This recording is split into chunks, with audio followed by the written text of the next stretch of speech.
A sirene da ambulância cortou a noite lisboeta como um grito de desespero, e quando pelas ruas estreitas do Chiado enquanto o corpo de Miguel desabava no asfalto molhado pela chuva fina de outono. Seus olhos, ainda abertos em choque, fixavam o céu nublado, onde uma estrela solitária piscava como um segredo prestes a ser revelado.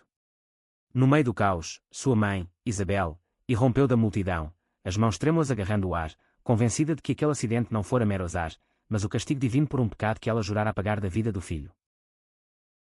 Isabel sempre soubera que havia algo errado com Miguel.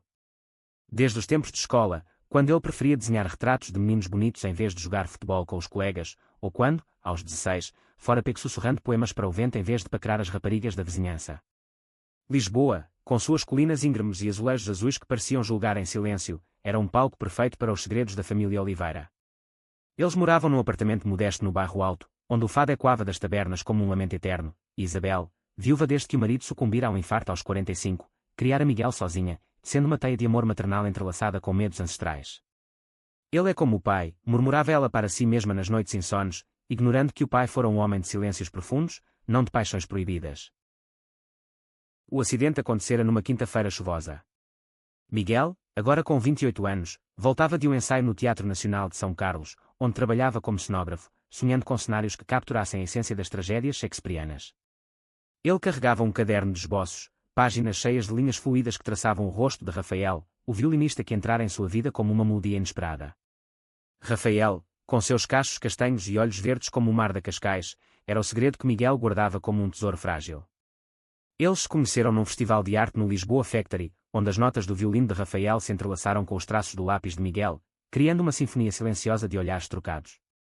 Mas naquela noite, distraído por uma mensagem de Rafael, espera por mim no Miradouro. Miguel não viu o carro que derrapava na curva da Rua Garrett. Quando Isabel chegou ao hospital de São José, o cheiro de desinfetante misturava-se ao seu perfume de lavanda, um escudo contra o pavor. O médico, um homem de meia-idade com sotaque alentejano calmo, explicou: fratura no braço, concussão leve, nada fatal. Mas para Isabel, era o fim do mundo. Sentada ao lado da cama onde Miguel dormia sob o zumbido das máquinas, ela remexeu na bolsa e encontrou o caderno. As páginas se abriram como uma confissão involuntária, esboços de Rafael, legendas sussurradas como meu mar, minha âncora. O coração de Isabel parou.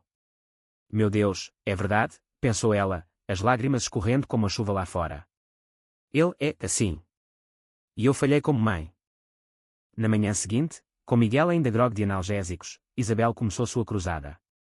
Chamou a prima Lúcia, uma terapeuta devota que jurava curar desvios da alma com orações e sessões de hipnose. Ele precisa de ajuda, Lúcia. Antes que o mundo o destrua. Lúcia, com seu colar de cruzes e voz melosa, concordou: vamos levá-lo para um retiro em Fátima. Lá, a Virgem vai endireitá-lo. Miguel, acordando aos poucos, ouviu fragmentos da conversa através da porta entreaberta do quarto. Seu estômago revirou.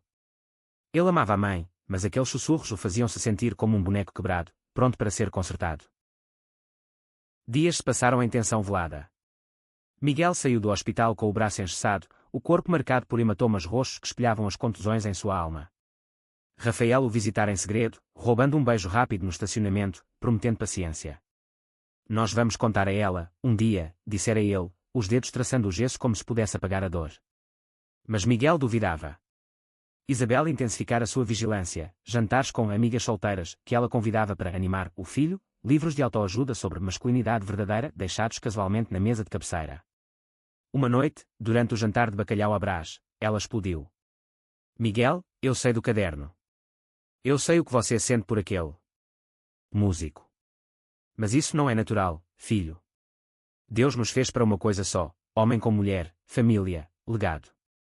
O ar na cozinha ficou espesso como o fumo do cigarro que Isabel acendeu, violando sua própria regra de não fumar em casa. Miguel largou o garfo, os olhos flamejando. Mãe, você não entende nada. Rafael não é um erro. Ele é o que me faz vivo. A discussão escalou como uma tempestade no Tejo, palavras afiadas cortando o ar. Você me criou para ser feliz, não para fingir, gritou Miguel. Isabel rebateu, feliz. Isso é uma doença, Miguel. Eu vi o que acontece com gente como você, solidão, rejeição, o inferno. Ela se levantou, derrubando a cadeira, e saiu batendo a porta, deixando o filho sozinho com o prato intocado e o coração em pedaços. Naquela noite, Miguel fugiu para o mirador da Senhora do Monte, onde as luzes de Lisboa se espalhavam como confetes dourados. Rafael o encontrou lá, o violino pendurado no ombro como um escudo. Eles se sentaram no banco de pedra, ombro a ombro, o silêncio preenchido pelo murmúrio da cidade. Eu te amo, disse Rafael pela primeira vez, as palavras saindo como uma nota aguda, vulnerável. Miguel virou-se, os lábios se encontrando num beijo que selava uma promessa. Mas no fundo, ele sabia, a mãe não desistiria. E o que viria a seguir seria uma batalha não só pelo amor, mas pela própria identidade.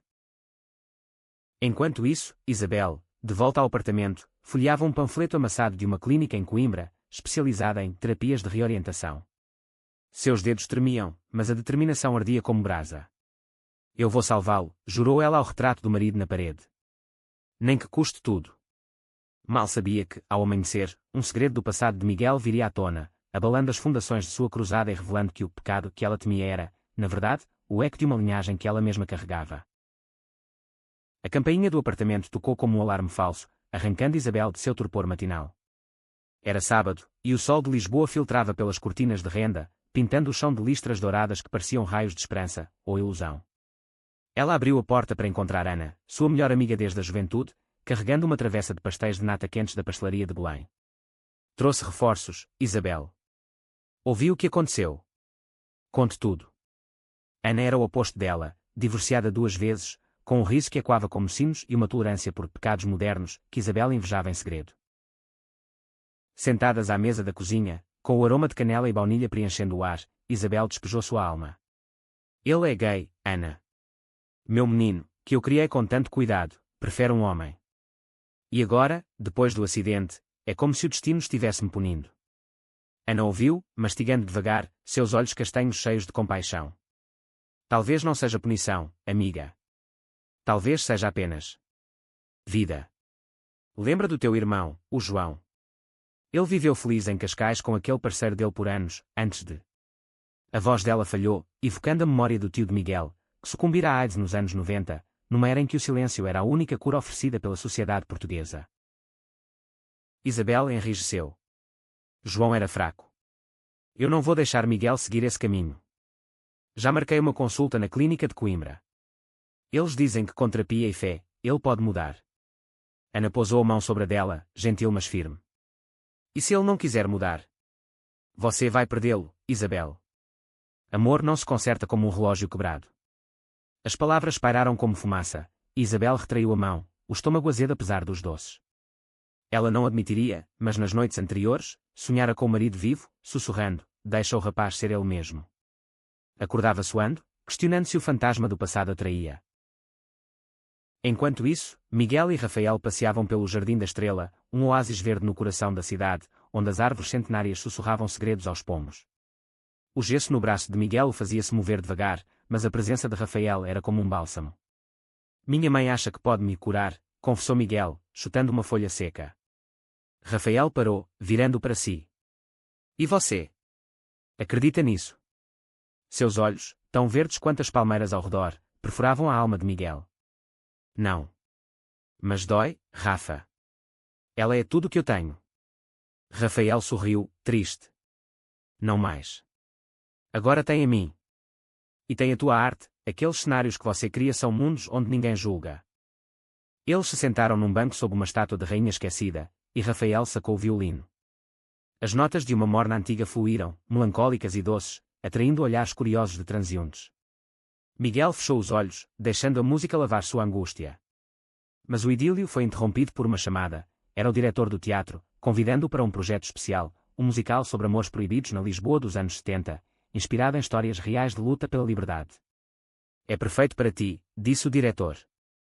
Miguel aceitou, sentindo um fio de esperança. Talvez ali, entre luzes e cortinas, pudesse encontrar forças para confrontar a mãe. De volta ao apartamento, Isabel preparava a mala para o retiro em Fátima, dobrando camisas de Miguel com mãos meticulosas, como se pudesse alisar as dobras de sua alma. O telefone tocou, era Lúcia. Isabel, cancelamos o retiro. Um escândalo, a igreja está sob fogo por terapias assim. Mas eu encontrei outro lugar, um centro em Sintra, discreto, com médicos que juram resultados. Isabel hesitou, o pânico subindo como baile. E se ele resistir? Lúcia riu, fria. Todos resistem no início. Mas o amor de mãe vence. Naquela tarde, Miguel voltou cedo, encontrando a mala aberta no quarto. Seu sangue gelou. O que é isso, mãe? Isabel entrou, o rosto uma máscara de determinação. Uma viagem, filho. Para o teu bem. Vamos juntos, como nós velhos tempos. Ele riu, amargo. Velhos tempos. Quando você me levava à missa e eu fingia gostar para te agradar. Não, mãe. Eu vou embora. Ele pegou o casaco, mas Isabel bloqueou a porta, lágrimas nos olhos. Por favor, Miguel. Eu te amo demais para te ver destruído. O impasse durou minutos que pareceram horas, até que um barulho na rua os distraiu, sirenes novamente, mas dessa vez de polícia. Bateram à porta, era um oficial, com um envelope. Senhor Oliveira, herança do seu falecido marido. Um testamento tardio. Isabel abriu, trêmula. Dentro, papéis revelavam que o pai de Miguel deixara uma carta. Se meu filho for como eu, Isabel, AML como é. Eu fui covarde demais para viver o meu amor. O mundo de Isabel desabou. Seu marido, o homem silencioso, fora gay, e ela nunca soubera. O choque a fez recuar, deixando Miguel sair. Ele correu para os braços de Rafael, que o esperava no rocio, sem saber do vendaval que se aproximava. Mas Isabel, sozinha com a carta, sentiu as primeiras rachaduras em sua armadura. E se eu estiver errada, sussurrou para o vazio. A jornada para a redenção começara, mas com reviravoltas que ninguém previra, um irmão perdido, um amor traído e uma cidade que guardava segredos capazes de curar ou destruir. A carta do marido queimava nas mãos de Isabel como uma brasa viva, cada palavra uma acusação tardia. Ela a releu à luz fraca da lâmpada da sala, o fado de Amália Rodrigues e quando baixo no rádio como trilha sonora de sua agonia. Eu te amei, Isabel, mas escondi quem era por medo do que diriam em Lisboa, na família, na vizinhança. Se Miguel carrega isso, não o praives do que eu perdi. Lágrimas embaçavam a tinta, mas a verdade se impunha. Seu casamento fora uma fachada, construída sobre silêncios e noites solitárias. Como ela pudera ser tão cega? Na manhã seguinte, Isabel saiu cedo, o casaco apertado contra o vento cortante que descia da Serra de Monsanto. Pegou o elétrico 28 até ao bairro de Alfama, onde crescera, em busca de respostas no único lugar que ainda guardava ecos do passado, a casa da tia velha, Dona Rosa, que sobrevivera a 2 guerras e incontáveis escândalos familiares. A rua era um labirinto de escadas íngremes e roupas estendidas, o cheiro de sardinhas grelhadas misturando-se ao sal do Tejo. Dona Rosa, com 92 anos e olhos afiados como navalhas, recebeu-a com um abraço seco. Veio por causa do teu homem, não é? Ele me contou tudo, anos atrás. Tia, eu amo um rapaz da Marinha, disse ele, chorando. Eu aconselhei a fugir para a Espanha, mas ele ficou. Por ti e pelo miúdo. Isabel desabou na cadeira de palha, o mundo girando. Porque ninguém me disse. Dona Rosa riu, rouca. Medo, minha querida. O mesmo medo que te consome agora. Portugal mudou, casamentos iguais desde 2010, paradas do orgulho enchendo as ruas, mas o coração demora a acompanhar. Elas falaram horas, chá de camomila esfriando intocado, e pela primeira vez, Isabel verbalizou o terror. Eu fiz o mesmo com Miguel. Tentei consertá-lo porque não suportei falhar de novo. Dona Rosa pegou sua mão. Então conserta a si mesma. Vá atrás dele, diga a verdade. Enquanto isso, Miguel e Rafael haviam-se refugiado num pequeno estúdio alugado no cais do Sodré, um espaço com paredes de tijolo à vista e janelas que davam para o rio.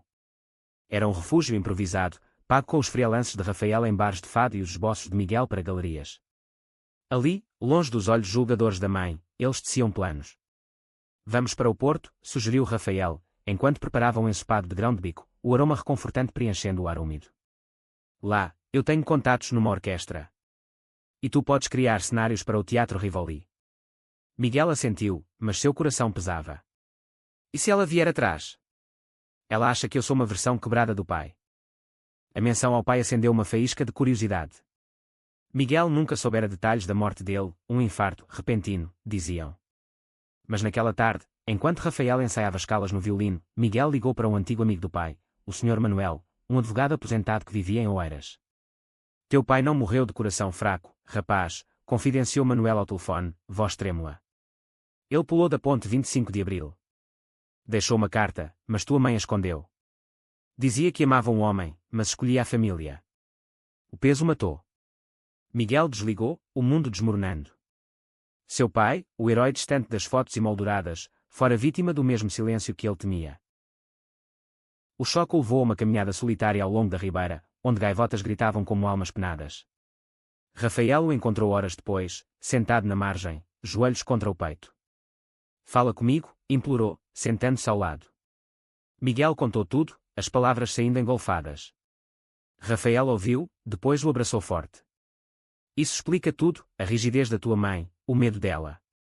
Mas nós não repetimos erros. Nós vivemos.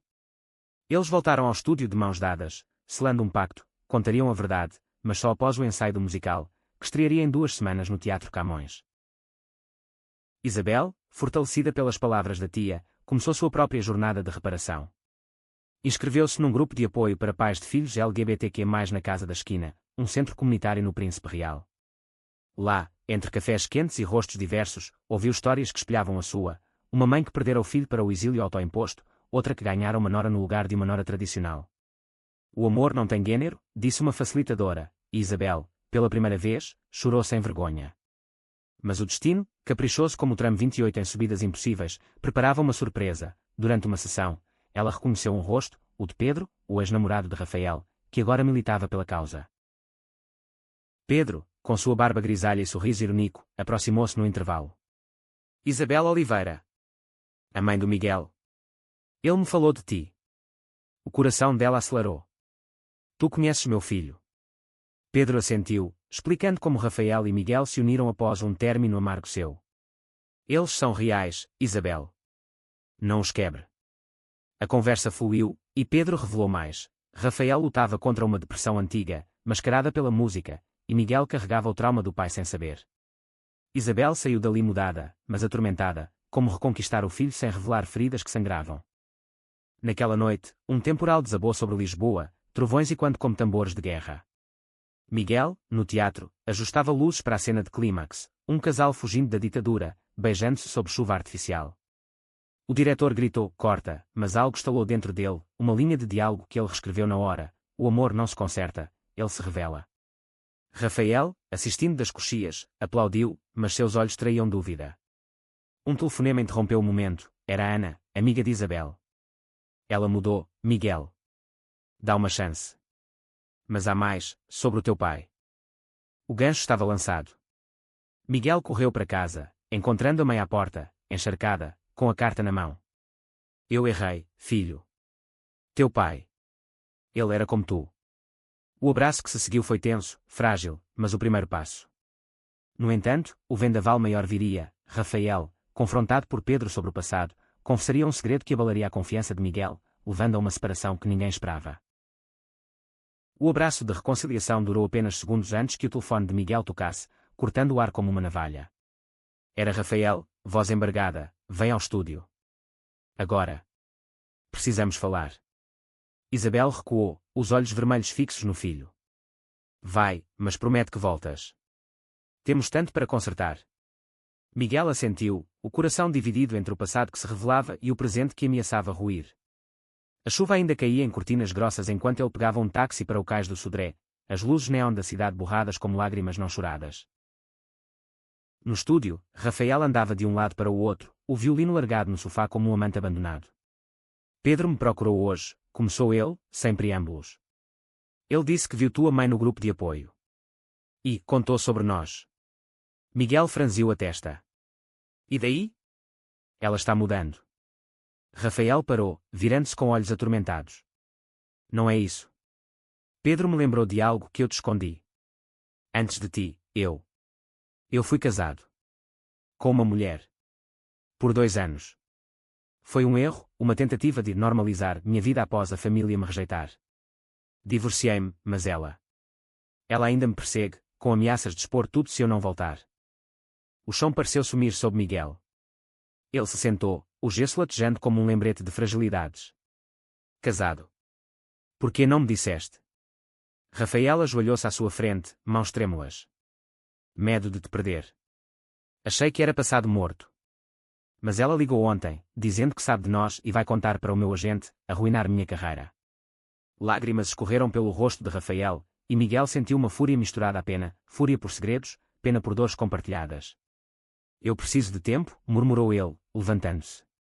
Não posso lidar com mais mentiras agora. A porta bateu atrás dele, e quando no peito de Rafael como uma nota desafinada. Miguel vagou pelas ruas molhadas, terminando no terreiro do Paço, onde o arco triunfal se erguia como um guardião silencioso. Ali, sob a estátua de D.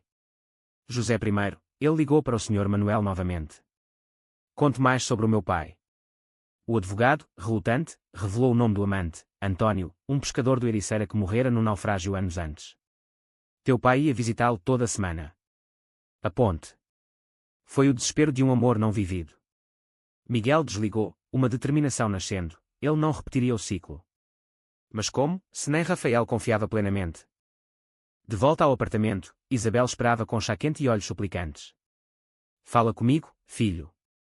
Pela primeira vez, Miguel contou tudo, sobre Rafael, o amor que florescera como uma azália no inverno, e agora, a rachadura exposta.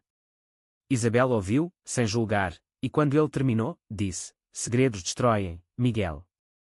Como os do teu pai. Mas o amor verdadeiro sobrevive. Ela revelou mais da carta. O pai deixara uma caixa em cofre, com fotos e cartas para Miguel. Vou buscá-la amanhã. Juntos. Amanhã trouxe sol tímido, e mãe e filho pegaram o comboio para Sintra, onde o cofre aguardava num banco discreto. A caixa era pequena, de madeira entalhada com motivos marítimos, e dentro, um tesouro de memórias, fotos desbotadas de um jovem casal na praia, cartas amareladas cheias de declarações poéticas. Meu amor, o mar nos separa, mas o coração nos une, lia-se numa. Miguel tocou uma foto, vendo o pai sorrir de braço dado com António, olhos brilhando como os seus próprios. Ele era feliz, mãe. Porque se escondeu. Isabel engoliu em seco. Pelos mesmos motivos que eu te pressionei. Medo da família, da sociedade. Mas olha para ti, tu és corajoso onde ele não foi. O retorno a Lisboa foi marcado por uma conversa profunda no comboio, balançando como um berço. Isabel confessou suas próprias dúvidas. Eu namorei uma rapariga na juventude, antes do teu pai. Foi breve, confuso. Enterrei isso por vergonha. Miguel piscou, surpreso. Tu. Bissexual. Ela riu, nervosa. Talvez. O ponto é, ninguém é perfeito. Eu errei ao tentar te moldar. O perdão floresceu ali, frágil mas real, e Miguel sentiu o peso no peito aliviar. Mas o destino, sempre tramando nas sombras das colinas lisboetas, preparava o próximo golpe. No teatro, durante o ensaio geral, o diretor anunciou uma convidada especial, a ex-mulher de Rafael, Sofia, que surgira como produtora do musical, atraída pelas notícias do talento dele. Ela chegara com um sorriso falso e intenções veladas, sussurrando para Rafael nas coxias, ainda podemos ser uma família, querido. Pelo bem da arte. Rafael, pálido, negou, mas o dano estava feito. Miguel viu o encontro de longe, ciúmes e dúvida reacendendo. Naquela noite, no camarim, a confrontação explodiu. Ela está aqui para te reconquistar, acusou Miguel. Rafael rebateu, é chantagem, não amor. Mas se tu não confias em mim. A discussão escalou, vozes ecoando pelos corredores vazios, até que Miguel saiu correndo, direto para os braços de um colega de elenco, Tomás, que sempre o olhara com admiração velada. Um beijo impulsivo, nascido de raiva e confusão, selou o erro, e Sofia, espiando das sombras, capturou tudo numa foto, pronta para usar como arma. Isabel, sentindo a tormenta pelo telefone de Rafael, correu ao teatro, encontrando o filho em prantos no beco. Eu o traí, mãe. Como o pai. Ela o abraçou, chuva fina caindo novamente. Não, filho. É humano errar. Mas agora, luta por ele. O clímax se aproximava, a estreia do musical, onde verdades seriam expostas sob os holofotes, e um segredo familiar maior, um irmão de Miguel, fruto de um caso do pai, emergiria para redefinir tudo. A véspera da estreia amanheceu com um céu de Lisboa indeciso, nuvens cinzentas pairando sobre o castelo de São Jorge como presságios de batalha. No Teatro Camões, o burburinho de técnicos e atores preenchia o ar, mas para Miguel, cada passo era uma corda bamba. A foto de Sofia chegara por mensagem anônima durante a madrugada, ele e Tomás, lábios colidindo no beco, legendada, o fim do teu conto de fadas. O ciúme de Rafael fora justificado, e agora, a culpa corroía Miguel como ácido. Ele ensaiava a cena final, ajustando as luzes que simulavam o nascer do sol sobre o Tejo, mas sua mente vagava para o abismo. Rafael, isolado no camarim, ignorava as batidas na porta. Sofia batera mais cedo, com um buquê de rosas brancas e palavras melíflua, eu só quero ajudar, Rafa. Produzir este show, dar-te estabilidade. Esquece o passado com ele. Mas Rafaela dispensara, trancando a porta e tocando o violino até os dedos sangrarem nas cordas. Porque tudo tem de ser tão frágil, murmurava para o reflexo no espelho rachado. Ele amava Miguel com uma intensidade que o aterrorizava, um amor que o fizera abandonar a família conservadora no Alentejo, trocando vinhedos por vielas lisboetas. Mas a traição, mesmo impulsiva, era uma ferida aberta. Isabel, acordada desde as 5, preparava o vestido para a estreia, mãos trêmulas alisando o tecido azul como se pudesse aplanar as rugas da alma. A caixa do pai ainda ecoava em sua mente, e naquela manhã, ela decidira mais uma revelação. Entre as cartas, encontrara menção a um filho legítimo, de um caso fugaz com uma amante em Faro. Um irmão para ti, Miguel, pensara ela, mas hesitava em contar, temendo sobrecarregá-lo. Em vez disso, ligou para Dona Rosa. Tia, preciso de coragem. Esta noite, no teatro, vou apoiá-lo publicamente. A velha riu. Coragem é o que falta a esta família há gerações. Vai, e leva o coração. O ensaio da tarde foi um caos controlado. Miguel evitou Rafael, trocando olhares furtivos que doíam mais que palavras. Tomás, o colega de beijo imprudente, aproximou-se no intervalo, olhos castanhos cheios de arrependimento. Foi um erro, Miguel. Eu admiro-te, mas amo outro, um bailarino do São Carlos. A confissão aliviou um pouco a culpa, mas não o suficiente. Quando o diretor chamou luzes, Miguel subiu ao palco, o holofote batendo como um julgamento. A cena de reconciliação dos amantes fictícios, eu errei, mas o amor nos refaz, soou como profecia, e lágrimas reais escorreram pelo seu rosto. Sofia observava das poltronas, notebook aberto, enviando a foto para um contacto obscuro, um jornalista sensacionalista que cobria escândalos artísticos. Isso vai explodir o show, pensou ela, justificando-se com o desejo de salvar Rafael de uma vida desperdiçada. Mas o karma, velado nas tapeçarias antigas do teatro, tramava contra ela. Ana, amiga de Isabel, trabalhava como assessora de imprensa e interceptara o e-mail, alertando Isabel imediatamente. A noite da estreia chegou como uma onda, o Faier lotado de críticos, socialites e curiosos do bairro alto. Isabel chegara cedo, de braço dado com Pedro, o militante que se tornara aliado improvável. Obrigada por me guiar, sussurrou ela. Pedro sorriu. Somos todos família aqui. Rafael, no palco, abriu com uma solo de violino que silenciou a plateia, notas que dançavam como folhas no vento de Sintra, evocando perda e redenção. Miguel, nos bastidores, ajustava o último cenário, coração martelando. Quando o clímax chegou, os amantes fictícios se reuniram sob chuva de confetes, declarando amor eterno. Mas no improviso de Miguel, ele alterou uma linha: não há cura para o que nos faz inteiros. A plateia aplaudiu, mas nos bastidores, Sofia confrontou Rafael. Vê. Ele te traiu. Volta para mim. Rafael, furioso, empurrou-a para longe, mas o estrondo atraiu olhares. Miguel, ouvindo tudo, irrompeu. Rafael, espera.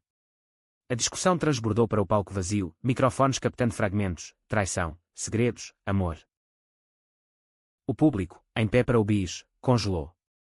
Flashes de câmaras pipocaram, e o jornalista, infiltrado, gravava vorazmente. Isabel subiu ao palco, voz firme quando, parem. Este é o meu filho, e ele ama como ama, puro, verdadeiro. Eu aprendi tarde, mas apoiei agora. O silêncio foi quebrado por aplausos espontâneos, e Pedro gritou, orgulho. Rafael virou-se para Miguel, olhos úmidos. Perdoa-me os silêncios. Miguel, voz rouca, respondeu, só se me perdoares o impulso. Eles se abraçaram sob as luzes, o beijo um selo público que libertava correntes invisíveis. Mas o ápice veio com uma interrupção. Um homem na terceira fila levantou-se, grisalho e de olhos familiares. Miguel. Sou o teu irmão. Chamo-me Diogo.